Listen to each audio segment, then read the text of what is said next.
Mary, the Virgin Mary, is the Queen of Christmas. Or, I mean, there were a number of other people that, say, no, she's not. Darlene Love is, and on we go. So to talk about it this morning, we decided to talk to a guy who refers to himself as the patent professor. He is an attorney.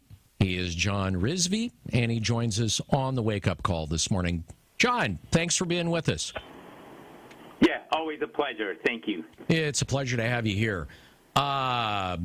So she filed this trademark application on the phrase Queen of Christmas. What do you think is really going on here? Yeah, well, and she filed back in March of 2021. So you might be wondering, why is it in the news now? Why is it suddenly important? Yeah. And in order to understand that, it's an important aspect of trademark law is that once a trademark is filed, there's a 30-day time period for anybody to oppose. And kind of like at a wedding when the preacher says, if anyone believes that the couple should not be joined in holy matrimony, speak now or forever hold your peace. So this 30-day time period started on July 12th, and there's another songwriter that opposed. So that's why this is it's critical, and it's Elizabeth Chan. And I don't know if you want to get into the opposition yet, or kind of focus more on what Mariah Carey is applying for. What does it mean that she's applied for a trademark for the Queen of Christmas? Well, I know when we were tossing this around last week, because we chatted about it, one of the things that I had wondered is, okay, if you're going to go to this trouble to trademark a phrase like that you've got other plans than just promoting your song, probably. What do you say to that? Absolutely. Yep, absolutely. And that's and I think that's what has a lot of people upset. It would be different if Mariah Carey was limiting her rights and saying, you know what, I want to limit it to music, I want to limit it to entertainment. But she filed a trademark application giving her exclusive rights to use Queen of Christmas, or seeking exclusive rights. It's not been approved because of this opposition, but seeking exclusive rights to use Queen of Christmas for perfume, for makeup, for sunglasses, for skincare products, hair care products. We could have Queen of Christmas shampoo, dog clothing, including sweaters. So it's an incredibly broad application covering all kinds of goods, all kinds of products. And that's what trademark law protects. They protect use in commerce and basically commercially, viable products that they're trying to. That a lot of people find that to be problematic because, as you mentioned, it's Christmas might be the difference. You know, when Michael Jackson got a trademark for King of Pop, there wasn't this backlash. But there's something about Christmas that's different. There's something about commercializing a Queen of Christmas that's rubbing people the wrong way. Yeah, because Christmas has never been commercialized. That's right. How dare Mariah Carey? Yeah, try to commercialize Christmas. Yeah, how dare she? Now, like you said, there's been pushback on this. Darlene Love, David Letterman a long time ago, and I'd seen her on his show a number of times singing Christmas Baby Please Come Home. He used to always call her the Queen of Christmas. But this other gal, Elizabeth Chan,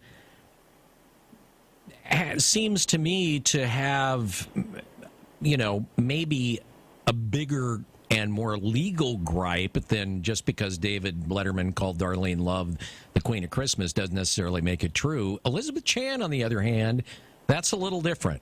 Explain it. Yeah, that is. So Darlene Love has not filed a formal opposition at the trademark office. Like, this is, she's come out swinging, but it's just her comments saying that, hey, I'm the Queen of Christmas. I was the Queen. David Letterman crowned me the Queen of Christmas. In fact, she's saying, baby, please come home, before Mariah Carey was born. So that's her claim, but it's not a legal claim. Elizabeth Chan, on the other hand, says that she has an album that came out in 2013 with the title Queen of Christmas. And, in fact, like she only sings Christmas music, and therefore has superior rights, but also is trying to show that she would be harmed by Mariah Carey's trademarks. Okay. Christmas is such a, if you will, ubiquitous word. It gets used all the time. How do you go about trademark? Even Queen of Christmas. How do you go about, and can you legally trademark something that is such a ubiquitous phrase or word? Yes, you can. In fact, it's a word of the English language. These are common words. They're not like completely made-up terms. But I think of the example of Apple. Like somebody might ask, so how can Apple get a trademark on a term that's a fruit? And they can because they're using it not to sell fruit. If they were selling apples, it would be the generic term for the product. But they're using it to sell computers, electronic devices, things of that nature, so the trademark can be applied. If Mariah Carey was simply seeking a title of Queen of Christmas, the Trademark Office is not out there to crown people with titles. That's right. Not their job. So she has to sell products. She has to claim an intent to use products under the term Queen of Christmas. And in that case, even if it is a term of the English language, as long as it's not the generic term for a product, she can try to file for a trademark. The issue only becomes when there's others who are able to oppose, claiming that their rights are going to be infringed. I guess another question would be, as you're the patent professor, attorney, by the way, John Rizvi, joining us on the Wake Up Call. What do you think's going to happen in this? John? So I think it's, Elizabeth Chan's got a really strong opposition.